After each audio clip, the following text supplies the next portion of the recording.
Ashita no Joe, a sports manga filled with awesome fights and the journey of one young man named Joe Yabuki and his emotional journey to become the best boxer possible. This is my review of Ashita no Joe. お前の歌う Midnight Blues.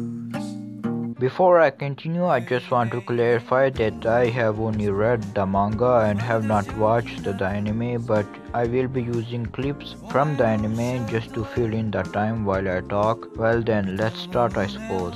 Let's start off with Joe himself. The story revolves around him. Whatever he does changes the world around him. We see the world of Ashita no Joe through his eyes. We start off in the slums where we meet our delinquent protagonist for the first time, and right off the bat he gets into a fight with a man named Dampe Tange. While fighting, Tange sees potential in Joe as a boxer and tries to get Joe to become a boxer and him as his coach. Joe, while not accepting the offer at first, agrees in return for allowance, and then we learn Joe is only tricking Tange and isn't taking boxing seriously, and he even ends up swindling money from people. Feeling no remorse for his actions, he ends up being thrown in prison. Already Joe is not your typical likable nice guy sports manga protagonist, much like Hinata from Haikyuu and Ippo from Hajime no Ippo, but that in itself is not a bad thing as we see his character grow throughout the series.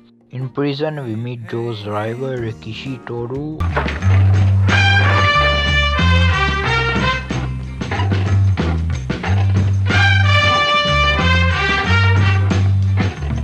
who ends up stopping Joe's prison escape, making Joe hate Rikishi. After this, we meet Yoko, who has connection to the boxing world. Rikishi in particular, Joe, while not being serious about boxing, becomes addicted to it just so he could beat up Rikishi. Rikishi ends up winning, and so Joe makes it his goal to win against Rikishi. Unfortunately for Joe, Rikishi ends up getting out of prison before they can have a rematch, and Rikishi says he will wait for Joe in the professional ring. Eventually, Joe ends up getting out of prison, winning pro matches with the goal of facing Rikishi. Rikishi ends up accepting Joe's challenge, and what follows are some of my favorite chapters from Ashita no Joe. Rikishi, who is over the bantamweight limit, tries his best to slim down and ends up looking like a skeleton. The match with Rikishi and Joe is really exciting to say the least. Rikishi ends up winning but passes away because of the strain he put on his body to become a bantamweight and the match with Joe. Joe ends up thinking he killed Rikishi, and what follows is Joe trying to cope with his emotions and killing his rival who he considered a friend. Joe eventually ends up coming back, but the ghost of Rikishi still haunts him and he can no longer deal a blow to the head.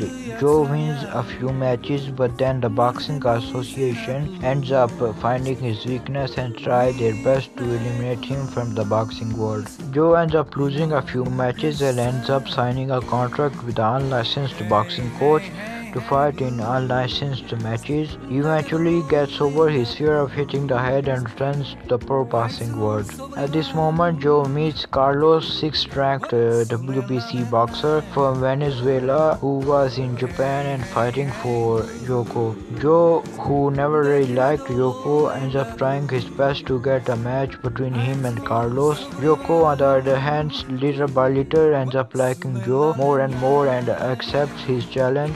Yoko arranges a 4-round match between Carlos and Joe, in which they end up having a rematch in a stadium, and it's an all-out brawl with both of them disregarding the rules and using fouls.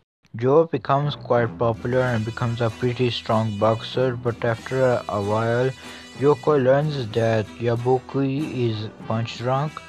Joe eventually ends up challenging the champion to a match, which Yoko accepts at first but soon regrets when a doctor proves Joe is indeed much drunk. Before the world title match, Yoko goes into Joe's dressing room and asks him to forfeit the match and confesses to Joe about her feelings. Joe, already knowing he was punched drunk, still goes into the match. Joe puts up a hell of a fight against the champion until his fire finally becomes ash. As the match ends, Joe gives his gloves to Yoko and smiles as he passes away, and that's where the manga ends. This manga is indeed a legendary manga in my eyes. It's been referenced in a bunch of other manga such as Berserk and Gintama, for example, a classic masterpiece which many current manga and anime fans might not know about. Joe goes from a unlikable protagonist to someone you can sympathize with as he goes through his journey, facing his emotions along the way and finally dying doing what he loved. At the start of the review I said I wouldn't talk about the anime, but the music from Ashita no Joe still holds up really well, and if you were paying attention I was playing the music in the background. My personal score for this manga is a 9 out of 10, but if you somehow still watched the video without reading the manga because you don't care for spoilers, then I highly advise you read it. Anyway, that does it for this video. See you guys in the next one. Goodbye.